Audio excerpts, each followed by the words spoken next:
Salud. Y bueno, ahora vamos a tener un debate entre dos candidatos que ya están aquí. Se trata de los señores, a ver, permíteme un momento, aquí está Lenin Romero, de Venceremos, él es candidato al Senado, y Miguel Ibarra, candidato a diputado por Avanza País. O sea, un candidato de Venceremos y un candidato de Avanza País. ¿Cómo están, señores? Buenas tardes. Buenas tardes. Buenas tardes. Primero, ¿qué les parece esta pugna por el control de salud entre APP y Somos Perú? No, lamentable, porque en realidad, lejos de preocuparnos, porque instituciones tan importantes para la atención de salud prioritaria de la población estén guiadas por personas probas, honestas, preocupadas, con compromiso social, estén pues en un contubernio de intereses particulares que lo que hace es daño a la institución de salud y a la vez un daño grave a la población, ¿no? Porque habría que ver cuántas personas en salud han sido contratadas en el gobierno, no solo del señor Gerí, sino actualmente. Con Dina Boluarte también. Con Dina Boluarte, es un escándalo, ¿no? Sí, bueno. Lamentable, Sí. exactamente, ¿no? Es lamentable lo que está pasando en salud y es parte prácticamente del grupo del pacto mafioso que se viene llevando ya durante años, ¿no? Nosotros creemos que es el momento que se tiene que recuperar la patria a efectos de darle, ¿no?, la autonomía a todos estos órganos que se merecen, ¿no?, que sean representados a través del pueblo, ¿no? Uh-huh. Ahora, ustedes representan a dos partidos, uno claramente de derecha y uno claramente de izquierda, ¿no? Venceremos y Avanza País.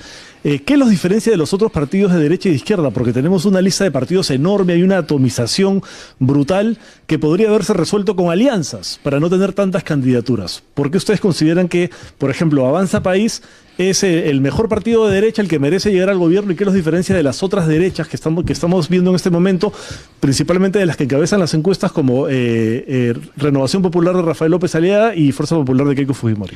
Bueno, en principio es difícil hablar de alianzas entre agrupaciones de derecha, porque creemos en el libre mercado, teniendo pues algunos partidos que se dicen de derecha que tienen pues un pasado no muy transparente y líderes que tienen más prontuarios que digamos, por ejemplo, Fuerza Popular, por ejemplo Somos Perú, por ejemplo Podemos Perú, por ejemplo APP. Entonces son partidos que evidentemente tienen una caparazón, ¿no?, de derecha, pero en el fondo pues tienen a la misma gente que ha gobernado y que ha denostado este país y que ha hecho esta crisis democrática.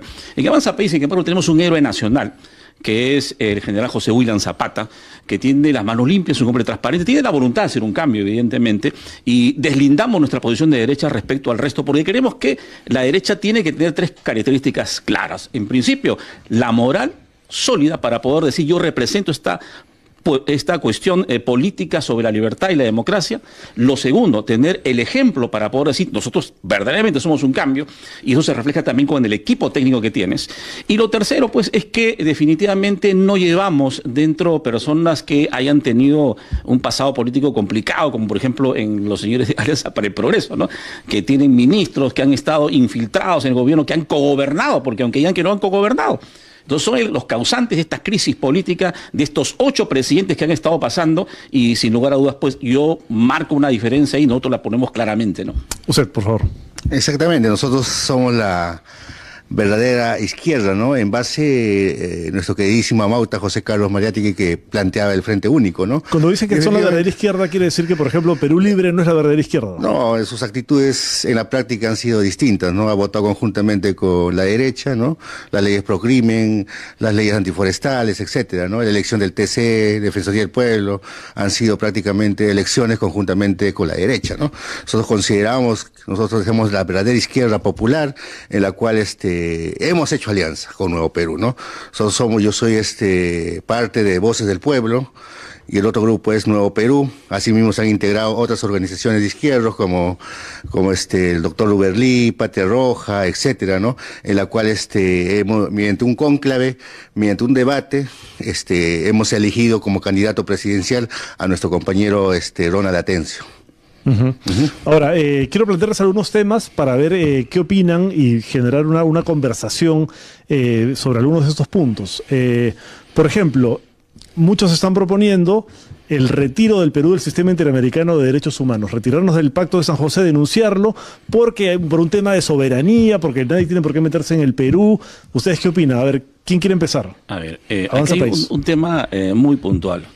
La idea de retirarnos del Pacto de San José de Costa Rica empieza porque existe la propuesta de establecer la pena de muerte respecto a relativos derechos, ¿ok? No, delitos, perdón. Entonces, ¿pero por qué llegamos a esa circunstancia? En realidad, el Pacto de San José, de alguna otra manera, el Perú lo integra para poder proteger los derechos constitucionales de los ciudadanos que se sienten avasallados o abusados por el Estado, ¿ok? Entonces, perfectamente legal. Pero no podemos echarle la culpa o plantear el tema de salir del Pacto de San José porque nuestro sistema de justicia es corrupto, es inoperante, ¿no? Y no es capaz de resolver los problemas que tenemos dentro del Estado. ¿Por qué recurrimos? Porque tenemos fiscales que liberan gente, jueces que liberan delincuentes, policía que no captura, digamos, a las bandas organizadas, un sistema de inteligencia que no funciona. Entonces, como no funciona el sistema, entonces vamos a apartarnos del Pacto de San José para empezar a ejecutar. ¿Y qué pasa si ejecutamos gente inocente? Entonces, yo creo que es un manotazo de ahogado. Es una propuesta totalmente fantasiosa y salida de la realidad que deja de apuntar el tema de fondo. Tenemos un sistema de justicia que merece ser reformado. Tenemos un sistema policial que tampoco funciona. Tenemos un servicio de inteligencia que tampoco funciona. Hay que arreglar los temas adentro.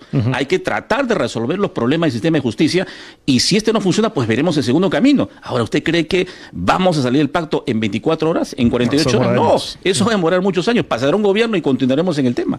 Usted. Nuestra posición es firme, la Alianza Venceremos. Nosotros estamos en contra de la salida del Pacto de San José, ya que el Perú, con los antecedentes que ha tenido, nosotros consideramos que este organismo internacional garantizaría, ¿no?, nuestros derechos, ¿no?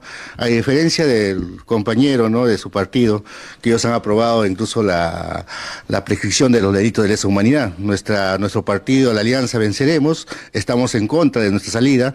Es más, vamos a entrar nosotros en el Congreso para ver que se derogue estas leyes que prácticamente lo que hace es buscar impunidad, ¿no?, de los delitos que se cometan de lesa humanidad. Nosotros estamos en contra, nosotros queremos justicia para los hermanos del sur, justicia para el Perú.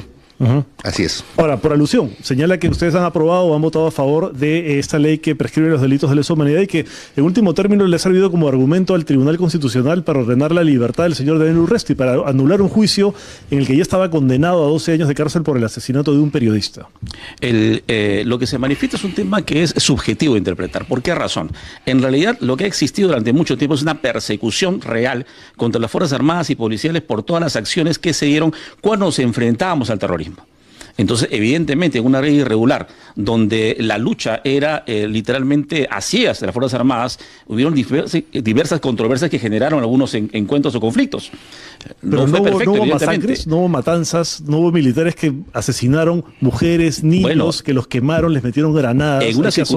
Son circunstancias que han pasado y se han comprobado. Lo que se ha juzgado, se ha juzgado. Y la gente que está sentenciada está bien sentenciada. Pero hay casos en los que ha habido exageración, donde no ha habido una prueba fija. Entonces, ¿qué ha hecho el Estado? También tengo que, de alguna otra manera, decirle a las Fuerzas Armadas, no voy a ir en contra de todos los soldados que han muerto de manera heroica y han afrontado su vida para decirles ya no continúen. Es lo que pasa con la policía. Hemos creado un mundo de obstrucciones a la policía para que cumpla su rol y hemos creado tantos derechos que el policía no quiere tener un delincuente. Ya no lo puede, hacer uso de la fuerza que el Estado le ha dado para poder contrarrestar la violencia, porque hemos empezado a generar una cantidad de beneficios, si se quiere, que impide que el policía use un arma. Lo piense 2 veces. Uso el arma, de pronto voy preso yo y el delincuente sale libre. Entonces tenemos que hacer reformas que verdaderamente vayan a apuntar a resolver los problemas. Y este tema de lesa humanidad es un tema que es subjetivo de interpretar, porque lo que ha buscado el Estado es resarcir y proteger también al soldado peruano y al policía que en su momento se enfrentó al terrorismo. ¿Usted qué opina? Dice que ha habido una persecución judicial contra militares y policías que cumplían su deber. Nosotros consideramos que las leyes no deben tener nombre propio o etiquetarse a cierto sector, ¿no? La justicia o las leyes tienen que ser para todos iguales y esto establece la Constitución, ¿no? Y efectivamente nosotros consideramos que en la lucha interna que hubo en nuestro país ha habido exceso de parte tanto del ejército, ¿no? Y nosotros consideramos que estas leyes, que son casos de delito de lesa humanidad, deben ser regulados por la Constitución, deben ser reconocidos porque son derechos naturales que se han vulnerado y es necesario que se mantengan, ¿no? Y salirse de la Corte Interamericana es un absoluto, nosotros negamos absolutamente, no es viable para nuestra posición como Alianza Venceremos, ¿no? Bueno, es importante que cuando el Estado resarció a Lori Berenson con una gran cantidad de dinero también hubieran protestado, ¿no? que era una terrorista que recibió una gran cantidad y así nadie habló, porque era Lori Berenson. Entonces yo creo que hay que tratar de ser objetivo, hay que tratar de ser neutral y valorar las cosas como son, ¿no? Yo creo que estamos haciendo una acusación muy fuerte contra las Fuerzas Armadas y policiales que tuvieron muchos momentos también de protección, también de errores, por supuesto, no es perfecto, más en una guerra donde el delincuente se oculta con la población y es difícil encontrarlo, ¿no? Lo de Lori Berenson dice que ustedes no dijeron nada o que la izquierda no dijo nada cuando se le resarció. No, es un tema que en su momento decidió el Estado, ¿no? Y nosotros consideramos lo que ya se practicó o se realizó el trámite, ya eso depende de las entidades públicas como el Estado en el tema del resarcimiento, en este caso de Lori Berenson, ¿no?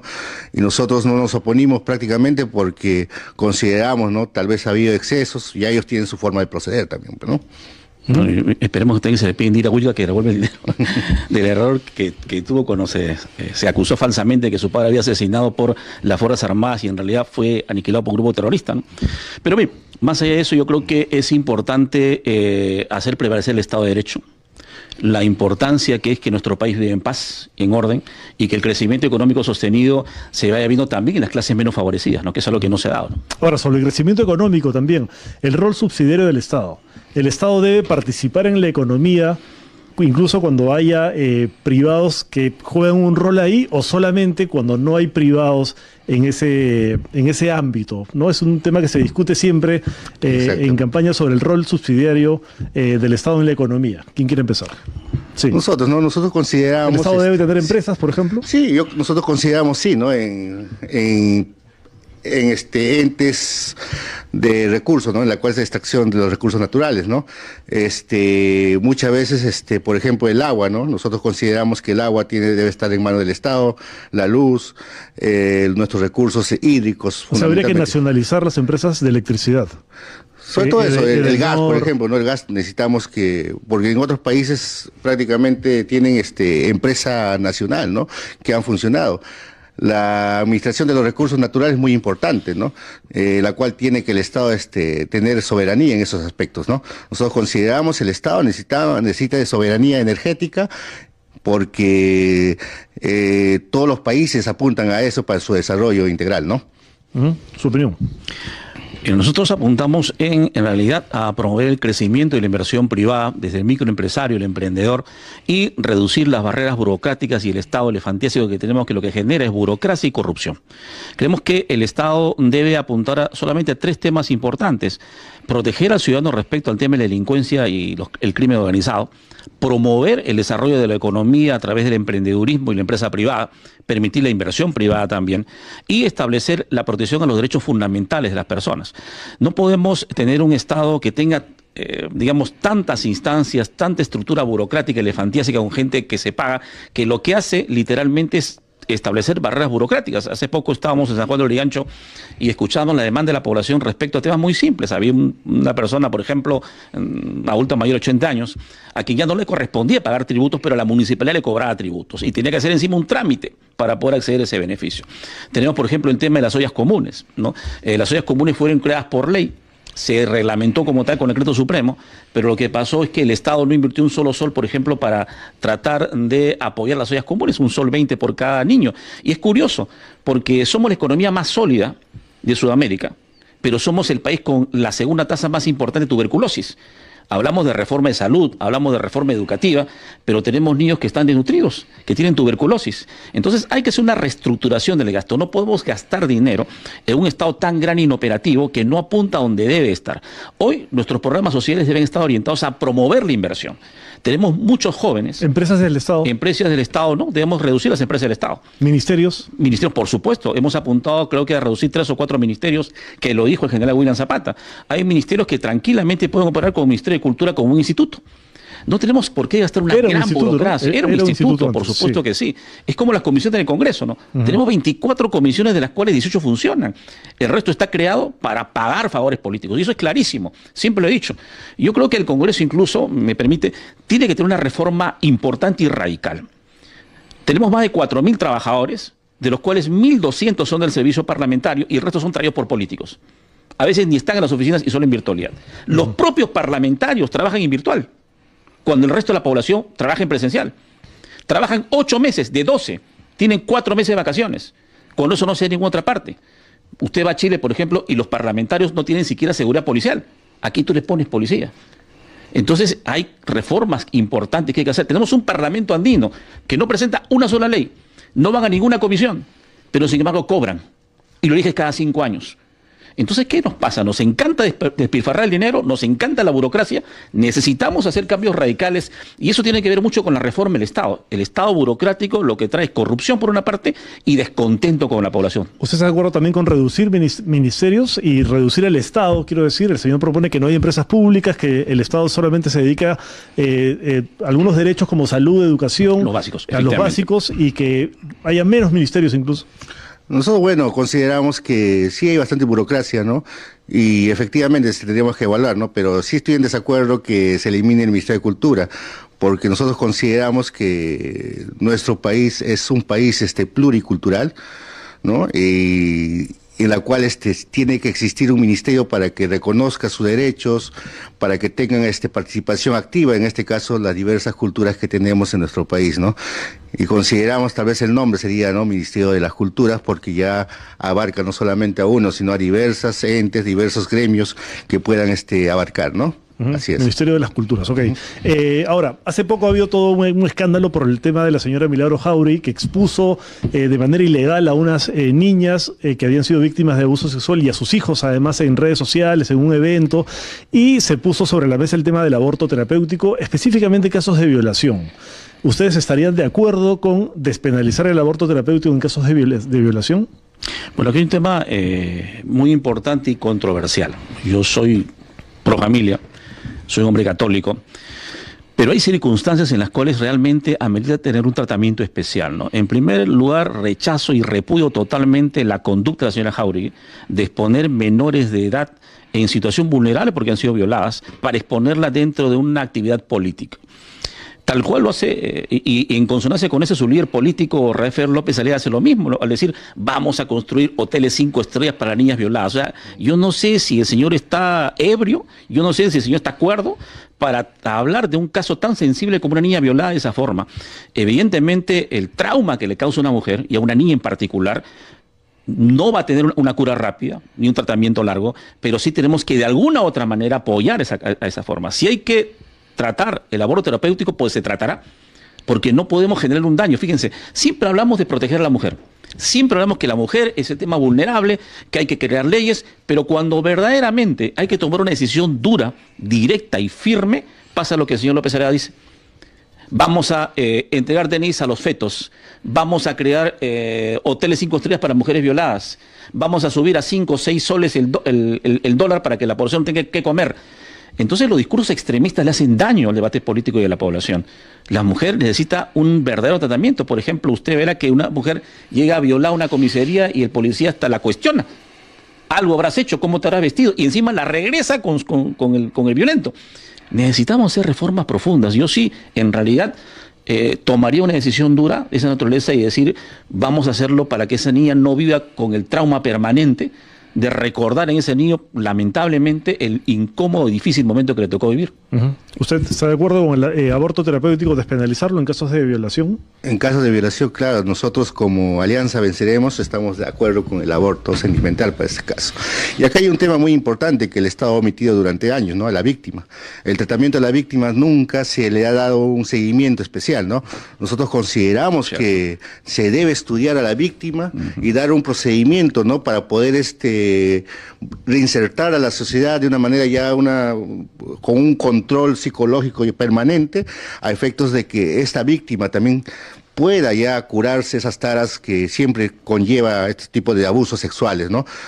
Como Alianza Venceremos tenemos un gran equipo nosotros, ¿no?, un grupo de mujeres, varones que están especializados en esos temas, y nosotros creemos que deberíamos crear un ente para que se dé seguimiento a la víctima. Enfocarse en la víctima. Así es. Y además aprobar o despenalizar el aborto terapéutico. Así es. Bueno, eso están de acuerdo. Bueno, están de acuerdo en varias cosas, ¿no? A pesar de que están, digamos, en lugares distintos del espectro político, los dos están de acuerdo en el aborto terapéutico en casos de violación, en que no debemos retirarnos del sistema interamericano de derechos humanos. ¿En qué más consideran ustedes que están de acuerdo o en qué temas creen que pueden llegar a acuerdos mínimos, que es lo que se necesita para gobernar un país, en este caso desde el Congreso? Yo creo que uno de los pilares fundamentales de toda democracia es que los acuerdos políticos tienen que partir por cuánto beneficio recibe la población de las decisiones que tomen los políticos. No seguir el ejemplo de estos dos últimos parlamentos, ¿no? Que lo que han generado es crisis, confrontación, interés en particular, con 4 grupos que manejan el Parlamento. Como decía Lenin Romero, y conversaba con él antes de la entrevista, existen puntos en común en que debemos de trabajar para mejorar la calidad de la población y su seguridad, que es lo importante. Ideológicamente estamos muy distantes, efectivamente. Yo soy liberal, creo en un Estado reducido, creo en un Estado laico, aunque soy católico, creo que hay temas que hay que modificarse, como el tema del aborto terapéutico, creo en la libertad de mercado, creo que hay que promover al joven. Siempre prometemos, pero nos olvidamos del joven. Yo insisto, cuando miro a los jóvenes, el Estado está cometiendo un gran error. No está fijándose en lo importante que tiene que ser la inversión en el joven. Se viene una inversión grandísima con China. Van a venir empresas, va a venir cuánta herramienta le estamos dando al joven para que pueda trabajar. Hay institutos, hay acaso centros de formación profesional. Me imagino que sus propuestas desde la Cámara de Diputados van a ir por ahí. Por supuesto, porque recuerden que diputados es la Cámara que va a legislar, y yo conversaba con él qué pésima reforma constitucional hicimos cuando le prohibimos al Senado no plantear iniciativas de ley. Hemos creado un Senado dictatorial, un sistema unidireccional, donde el cual 30 personas literalmente van a decir por el destino del país. Y es una Cámara que no se puede disolver. Y no se ha creado ningún mecanismo, porque en toda América Latina no existe un modelo igual, en el cual puede haber una resolución de conflictos entre la Cámara de Diputados y la Cámara de Senadores, como lo había en el 80, con la Constitución de 79. Entonces hay que hacer reformas, ¿no? Usted, señor, finalmente. Así es, ¿no? Hay reformas que lamentablemente han sido antidemocráticas, ¿no? El tema de la bicameralidad, justo hablando con el compañero, efectivamente se aprobó. El pueblo la rechazó en un referéndum, ¿no? Claro. A pesar de haberse llevado el 2018 un referéndum, ¿no? En la cual dijo no al... Y por eso que nuestro Congreso carece de legitimidad, no solamente con esas leyes, sino diversas leyes, ¿no? Y nosotros consideramos que entrando ya al Senado Nacional, necesitamos ya hacer reformas, ¿no? En el reglamento del Congreso, en la Constitución, y buscar, ¿no? Un equilibrio de contrapesos, pesos y contrapesos, para que efectos que no haya un absolutismo, pues, ¿no? Una dictadura del Senado, ¿no? Nosotros somos democráticos y consideramos que estas reformas que se han hecho constitucionales, reglamento del Congreso, lo han hecho a la medida de lo que ellos han querido, ¿no? Nosotros consideramos que tenemos que reformar, tenemos que derogar las leyes anticrimen, tenemos que derogar las leyes antiforestales. Hay muchas leyes que se tienen que derogar, que la población ha estado en totalmente desacuerdo, pero a pesar de ello se ha aprobado, ¿no? Lamentablemente le escucho al compañero Ibarra, ¿no? Tiene una posición muy democrática, pero lamentablemente Avanza País aportó bastante en estas reformas, ¿no? En estos cambios en la aprobación de estas leyes, ¿no?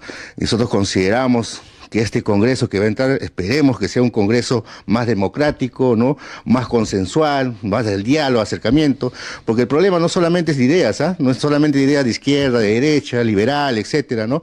El problema es un país. El país tiene problemas y tenemos que solucionar en este caso para buscar la armonía de nuestro país, ¿no? Ok, muchísimas gracias a ambos. Muy amables y suerte en lo que queda de la campaña. Gracias. Muchas gracias por estar aquí. Bueno.